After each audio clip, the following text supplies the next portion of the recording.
Welcome, nerds. I'm the ManNerd, as always. Today, we can get to know another cool nerd. What is a nerd, you ask? A nerd is your dad, your mom, that person down the street that you see sometimes, but you don't really know who they are, the cashier at the market, your best friend's cousin's daughter. A nerd can be anyone and everyone. All it takes is a passion for something. Your skin, your race, your sexual identity, your beliefs, none of that matters. There are nerds everywhere. Today, I am joined by John, also known as Cubemaster, or Cube by the cool people. He is a super nerd, a gamer, a TTRPG enthusiast, a self-proclaimed wizard, and a player, sometimes a DM, for Last Nerds on Earth presents The Five Crystals. How goes it, Cube? It's going fantastic, man. Thanks for having me on. You nailed me pretty well in that intro. Yep, especially the wizard part, right? Yeah. Yep, he knows magic for reals. So we're just gonna jump straight into this, and I'm gonna go straight into the tabletop role-playing games. What is your favorite TTRPG, and what sets it apart from others? Well, I gotta say, I'm kind of a plain Jane when it comes to tabletop games. My only experiences have been with Dungeons and Dragons, primarily 5th edition. And I played a little bit of 3.5, actually played the original AD&D. That was pretty fun, but my true love lies with 5th edition. You know, there's something about the system, about the balance of role play and, you know, mechanics that just make it perfect for every character I want. I've got so many that I've played already, so many more ideas to play. There's really no end to it. Oh yeah, you are definitely a character guy. Every time we talk to you, it's like you've got a new character in mind. When did that start for you? Did that start at a young age? Well, so that started a couple years into my D&D journey when I really started playing a little bit more regularly. You know, my first D&D character was like a pre-generated wizard. I went to a game store, didn't even know I was going to be playing that day, and they just rolled me up a character sheet. And I enjoyed it, but then I realized that, you know, once I actually read the books, and especially when I started looking at, you know, supplemental materials, I realized there's so many really cool mechanics and classes, and there's also a whole lot of stories to tell. And I don't know, something about that really resonated with me. I like telling a story through my characters. Well, yeah, I can tell, especially with your character Aligrax. He definitely had some depth to him, or has some depth to him. No. Well, yeah, I don't want to spoil anything. I don't know. We haven't gotten that far quite yet.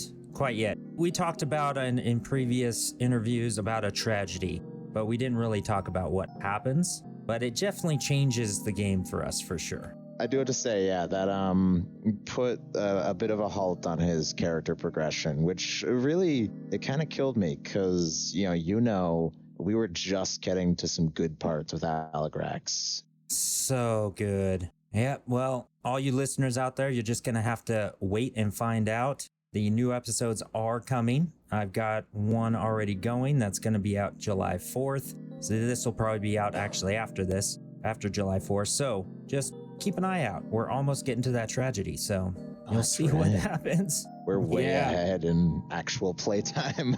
We are so ahead. Well, we stopped putting out episodes for a while, but not on the ManNerd podcast. Oh yeah, man. It's because you're the powerhouse of a worker. Powerhouse. So moving on to D&D, your first game. So that was in a game shop. Pre-generated player, the wizard. Yeah, so the story with that, I was at a Magic the Gathering game for my friend's birthday, and he held it at this local game shop. I think I was 13. I was 13 when this happened. So I went to this birthday party, and I enjoyed it so much. Afterwards, he said, "Hey, John, you should stick around. I have a D&D group that meets, every Wednesday. you should join us. And I was like, well, I have no idea what that is. I've never heard of D&D. And his face just dropped, and he told me, oh, you've got to stay and come check it out. And so luckily the people in the shop, they had like an automated system that could just roll up a random character. And they asked what class I wanted to pick, and I thought Wizard looked coolest. And so, Of course, my first ever character was born. His name was Peleus Galanodal, and I remember it so well. He was a high elf wizard, which, if that isn't the most cliche thing, I don't know what is. it totally is. But there's a reason it is, because it's awesome. It really was. And I joined this group and started playing with them and learned more and more about the game. I still wasn't good at it. And for a while, I didn't know that you could cast 2 spells at once. Like, you could have a concentration spell and cast another spell as long as it wasn't concentration. I didn't know this. So my signature move was Witch Bolt, because I wanted to feel like Emperor Palpatine, you know, with like the unlimited power. But I didn't realize that I was like wasting my turns using Witch Bolt, because it's really a weak spell. And I was I didn't know how battle worked. So I would always jump right into the middle of enemies. And so I went down every single combat, and I was just like, well, this isn't any fun. And eventually we finished up that campaign, because I joined it a little bit late. It only went to about level 7. And that's really when like my idea for creative character backstories came up, because I liked this character, but my first character so much. My next character, I decided to make his brother. Oh, I bet that was cool. So my second character, named him Thamior Galanodal. He was the brother of my original character, and he was a high elf barbarian. Oh, no way. It's a hell of a combo. If you know how to play it, which I didn't, it can be pretty good, because high elves get a free cantrip no matter what their class is, and I thought that was great. What I didn't realize at the time was that True Strike is the worst cantrip in the game. Oh. So I had a barbarian. I was looking at that. With True Strike, yeah. I mean, you know, you can see the analysis. Sounds cool. It sounds so cool, and I wish it was useful, but I can't think of a single scenario where casting True Strike would be useful to you. Yeah. I was really tempted to get that with Carly, my first character, but I decided against it. Probably a good thing. Very much so, yeah. But you know what? When you're young, you know, and new to the game, you don't really optimize, and a lot of people still don't. You know, I love optimizations, like optimizations and creative character stories. I always try my best to blend them in, you know. Yeah, optimization is probably not my strong suit, but yeah, I see what you're talking about. The whole character backstory and integrating that into the main story. That's what I'm all about. I love that stuff. Entirely, yeah, no, and you know, we've seen it a lot with Carly and with a lot of the guys in this current campaign. You know, there's a lot of character backstory woven in, and you know, you guys are getting more and more optimized by the day. You know, it's cool to see that. It's cool to see, you know, because I've been doing this for 8 years now, and you know, by now I've seen every mechanic. I've seen a lot of different combinations of things. I know almost all of the conventional strategies. So it's cool to see you guys kind of getting into your own, you know, optimizing your characters and figuring out which spells, you know, look cool on paper, but maybe aren't as effective, and figuring out team dynamics. It's really interesting to see that develop. Yeah, and we're kind of really getting into that right now. Where we're at with the releases, this next one that's going to be coming out is when we actually make it to Rain's Village. Oh, yeah. And see what's going on there. So that's the next one. It ends right at when we find the portal. So you kind of know where we're at there. But I think we're really getting to a groove there. It was starting to really come together, and we've come a lot farther from there. We really have. And, you know, I think we still have a lot further to go. I've toyed with the idea of like doing an in-character training session where, you know, we spar against each other, and you know, my character, you know, teaches your characters the finer points of battle. And I thought that would be an interesting idea. Yeah, I think that would be perfect for our idea. I know this is going against, my show here, but our idea is mine and Cube's character to work together a little bit more in battle, the magic and then the brawn. So I'm going to pick up a certain spell that's going to help him out and just overpower him. So I think that would really work out if you did a training session and that's how that happens. I think that would be amazing. And, guys, I'm trying to be careful with my words because I don't want to give away anything. But I know it's hard. Our current, with the way we're working right now, even in our previous battles that we fought, the last few times we've played, we've been so unoptimized. And people have been going down left and right, and nobody's moving around the battlefield. So it's interesting to see. I think we get to actually do a lot of work because a lot of people, when they're building characters, they look at the raw synergies of the mechanics, but a lot of people don't actually look into effective battle strategies. Maintaining a flank on an enemy or keeping moving. Exactly. Yeah. So a lot of the strategy, I actually got inspired to think of a lot of new strategies from the arena, which... that's so much fun. I don't know if you've talked about it on this show yet. Not yet. We've got the one episode that I'm going to put out there with the ManNerd podcast. I haven't finished any of the others yet, but I will. I'm going to release those as well. Yeah, but the arena, just brief synopsis for everyone out there. We did a PvP series of 1v1 battles, and Andrew and I we did a lot of work creating characters for that, basing them off of pop culture icons and action characters and comic book characters. It's a lot of work, which is why I think it kind of fell by the wayside with everyone having so much going on. It'll keep going, but slowly. Yeah. But it was cool because it's one thing when you're playing regular D&D and you're a party of people trying to take down a monster, and the DM, for the most part, a good DM is going to want you to win, but they're going to want you to be challenged, right? But actually challenging you in a way that you have to think is difficult. But when you hop into a PvP setting, which D&D isn't really built for, it makes you think of strategies and creative uses for your mechanics. And it really makes you think, look at my surroundings. How can I use these to my advantage? How can I use my spells and abilities in unconventional ways? It reminds me, I've changed a lot since the days of, back when I would play Pokemon, and, if a move didn't deal damage, I didn't learn it. You know what I'm saying? It's we're a damage-only household. So much more. So much more. There's so much more. There's so much more. And if I were to go back and play Pokemon now, I'd probably look at, optimizing my status effects and stuff like that. And that's kind of what I do now with D&D. I look at how can we be creative, use our surroundings to our advantage. Yeah, and we'll get back into that groove. I think it would be good for all of us to work on that. There's a new dynamic. Yeah, there was a thing that happened that really changed everything and made it hard to get back into that, but we will. We're getting better and better each time. Absolutely. I'm excited to see what's coming up now that we're finally getting back into the swing of things. Oh yeah, it's going to be so nice. So far into season 3 right now. Oh my God, recording season 3 already. Yep. Season 2, it's the end is the tragedy. Yeah, so, I figured as much. Yeah. It's a perfect place to stop. Oh yeah. So moving on, let's go straight into the 5 crystals. Just a few quick questions. Yeah. What's your favorite part about your Dragonborn Paladin Aligrax? Oh my goodness. God, I have to think back.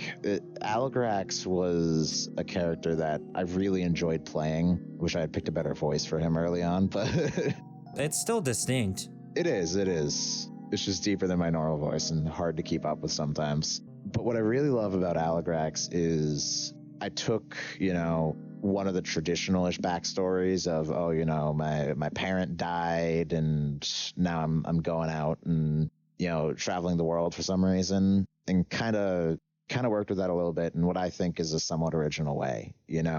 Aligrax's father is a tyrannical dictator, his mother died of an illness that may or may not have been caused by him. And Aligrax, raised in the lap of luxury, gets out on the streets one day and realizes that the kingdom that he thought was, just and fair is actually, a dystopia. It's, people are being treated horribly. He saw some horrible things, and that really inspired him to travel the world and get stronger and protect the weak and innocent until he could eventually get back to his kingdom, overthrow his father, and really establish a good, just society. So it's one of my most potent character backstories in terms of driving the narrative forward, because a lot of my other characters have had, a tragic backstory, but it didn't really tie into them adventuring. They just adventured to kind of, for the sake of adventuring. Aligrax, he has a goal. He wants to get stronger so he can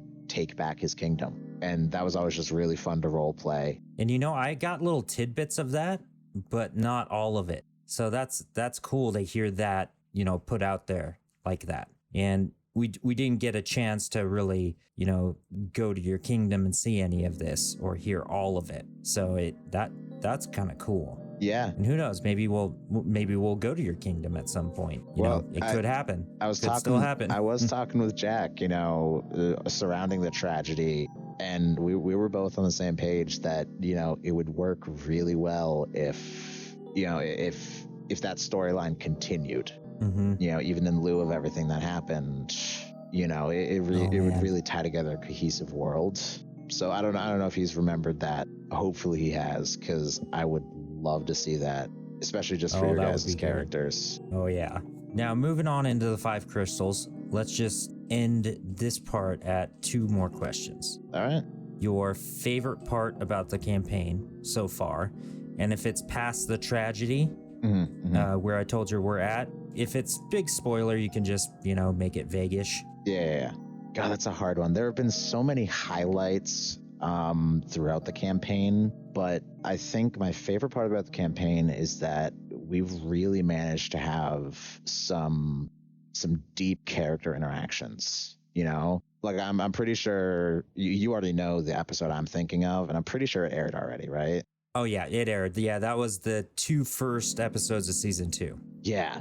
When we're confronted with the dragon, and there's a conflict there where some of our characters want to do one thing and the others want to do something else, and we don't really have the luxury of just talking it out. Nope, we have no time. Really emotional, like powerful stuff there.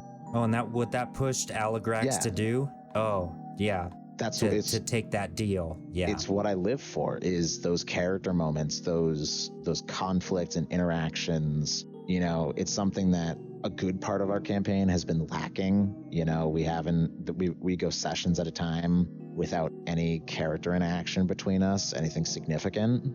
It means that the times when we do get that interaction makes the characters feel so much more real, because no party gets along perfectly. And that's my favorite part of our campaign so far, is we've had opportunities, and all of you guys are good enough role players that you can go along with it, and you guys can initiate it, and you guys can make for those awesome character moments. Oh yeah, I predict another big one coming soon. I think where so. we're at right now. Yeah. That'll be interesting. We'll see. I always seem to be involved heavily in them. Me too. I think that's just how we work. I like making controversial characters. Yeah. And I really like, being my character, so pushing the boundaries. Yeah. So no, this is how it is. Yeah, Carly's very good at that. Okay, so last one of the 5 crystals. What's your least favorite part about the campaign? Ooh, my least favorite part of the campaign. That is a tough one. There's so much good. I honestly, I think I'd have to mirror what I said for my favorite part. I wish we had more character interaction. Like I said, there were entire stretches of episodes where we never really said anything of consequence to each other. And there's been a weird blend of so all of us a lot of times are so eager to push the story forward. And, whenever Jack asks, what do we want to do? Or, is there anything else you guys want to do before we leave?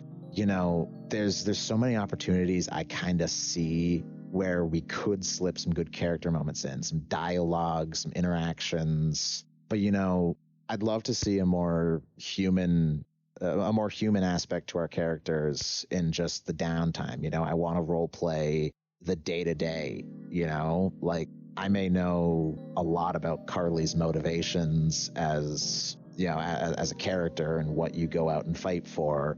But at the end of the day, you know, I don't know how you like your meat cooked. I don't know, you know, what. You know, I like it with whiskey. I do know that, yeah. And we've had a few of those. I want to see more of those. I want to see more character interaction between all of us, because, you know, we were just getting there when that tragedy hit, and that, you know, our characters were close enough that it hurt, you know, it actually hurt. And we've been struggling to find that with the new dynamic. So I want to see us get to be a more cohesive group again, so that the good times are even more ecstatic and the bad times hurt just that much more. Yeah, and you know, I feel you on that. That's why I was kind of pushing this one thing that you noticed in the last session, the concert and then the opening act type of thing. I was kind of pushing that. So that's how that happened. Because I want us to be, you know, a part of something like that. Absolutely, have a moment like that. Yeah, I think that's going to be cool. I agree. And it will be all of us. That's the goal, right? Yep. All right. So out of the 5 crystals, we have a little time left. Yeah. Let's jump into, okay, these ones are going to be, you know, pretty hard, man. All right. Gaming. Ooh. What type of games do you play? I play a lot of types of games. Gosh, just looking through my backlog right now. I'm honestly a pretty bad gamer.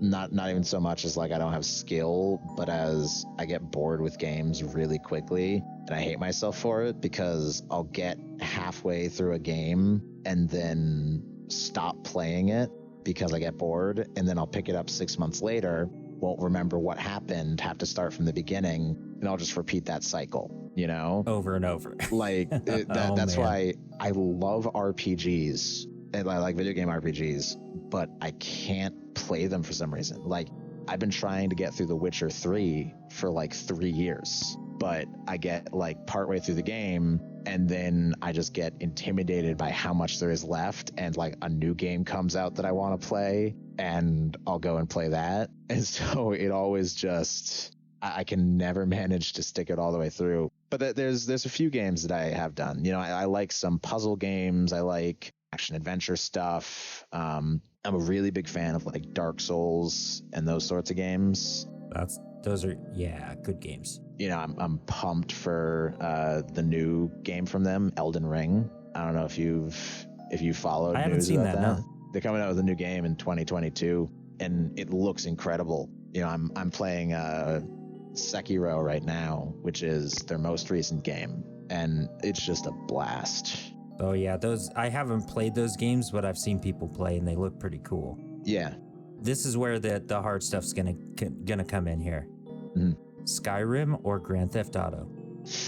I have to go with Skyrim because I've actually never played Grand Theft Auto. Oh man. Well, I know. Skyrim, of course, is like, it's very, very addictive, very open world, magic, fantasy, fighting, all that stuff you love about D&D. Yeah. But Grand Theft Auto is just that's the thing, yeah. Oh man, I remember San Andreas.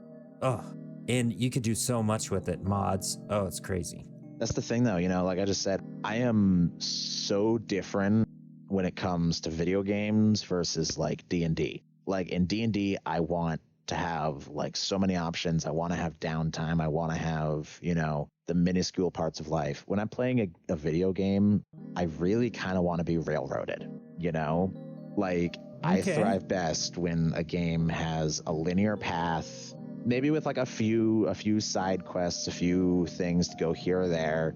I'm okay if like I have 4 objectives and I can complete them in any order. That's cool. But like, you know, old school, like open world games give me too much choice. I just don't know what to do, and I always do the side quests first and then get burned out and never get to the main quest. Yep, that's understandable. So, you know, games like Dark Souls, Sekiro, where like there's a pretty straightforward path for you to follow. Those are the kind of games I enjoy the most. So Grand Theft Auto, I think, would kind of intimidate me. Skyrim, I don't know what it is. I just enjoy that, and I can thrive with that. But I also do basically the same thing every time I play it. I always go for magic. You know, I go Of course, to the, that's the funnest thing. I go to the College of Winterhold. I like to, wield lightning in both hands. And I don't think I've ever picked up a sword in Skyrim. Like, that's just... No. Well, I've done that. I've done the magic and sword thing. The magic weapons I've used, but I don't think I've ever actually gotten good with, like, a weapon in Skyrim. Oh, well, eventually you will. I'm sure you will. Oh, I'm sure. Okay, so going on to some little personal stuff. All right. Now, what are a few interests of yours that our group, the Last Nerds on Earth, don't know about? Ooh, that you don't know about. So that's tough. Like, you guys... I think you guys know about, like, my interest in languages, right? I'm sure Yes, I've told you about it. Yeah. Oh, yeah. That's a big one. Y'all know I'm going to school for, like, computer engineering. Yep. I'll say this. I've recently discovered a big love in, like, cooking and baking, you know? Oh, I did not know that. Yeah. Well, we just moved to a new house and, like, got a new kitchen, and I realized that my entire life growing up, we ate really blandly and, like, didn't have any creative recipes at all. You know, it would be like chicken every night. You know, it took me until I was 17 to realize that chicken could be cooked in other ways than boiling. Oh, God. I feel for you. Yeah. Oh, man. And, you know, that's what happens when you grow up. You know, we had to have, like, frozen chicken because we couldn't afford fresh. You know, and everybody's working all the time. Everybody's working all the time. You know, mom would always just take frozen chicken out of the bag, you know, the big bulk bags, because it was cheaper, throw it in a pot of boiling water, and, you know, an hour later, boom, you know, chicken cooked till it's cardboard. And also anytime we cooked it, like, or baked it or anything, it always went in way too long, to the point where the fire alarms would always go off. Oh, dear. In our house. And so it got to be a running joke with us, but we actually used this as a gauge. We just wouldn't care about the time that we put the chicken in for. We would put it in until we heard the fire alarm, and that was our cue that it was ready. So you opened up a whole new world for yourself. I really did. Recently, you know, and especially since I've been at college, and, like, I've been able to discover, like, I didn't know Brussels sprouts existed. I thought they were something that were made up for, like, TV shows, you know? No, they exist. Yeah, and they're actually pretty good. They're actually pretty good. Yeah, they're not as bad as people They always get the butt of the joke. Yeah, if you like it, like a cabbage type of thing, you'll like those. Yeah. And, like, squash and zucchini and, like, all sorts of different vegetables. So I've really discovered I enjoy cooking and baking and doing that sort of thing. So I think that's one that you guys wouldn't know. That is a big one. Yeah, I like that. That's awesome. Yeah. All right, well, we're right at the end, man. Perfect. All right, so this is where, during the outro, I like to do an outro challenge with each person. All right. So we'll pick a theme on this one. So you've got to give a one-liner, and then we'll just you know, see who laughs. So this one's gonna be D&D edition, of course, because it's you. All right. So I've got one in mind, so I can go first if you want. Just D&D one-liners, huh? Yep. I gotta think about this. I know, I kind of spring it on you. I do it to everybody. So listen to mine, and it might give you an idea, okay? All right. Hello, everyone. I just got a natural 20 on my perception check. I can see you tuning into the next Nerd2Nerd. Yeah, that's fine. All right. That's a pretty good one. All right. What's the difference between a wizard and a sorcerer? What's that? Class. Oh, that's so bad. I love it. Oh, you just kicked me out of the water with that one. Oh. All right. See you later. So bye, guys.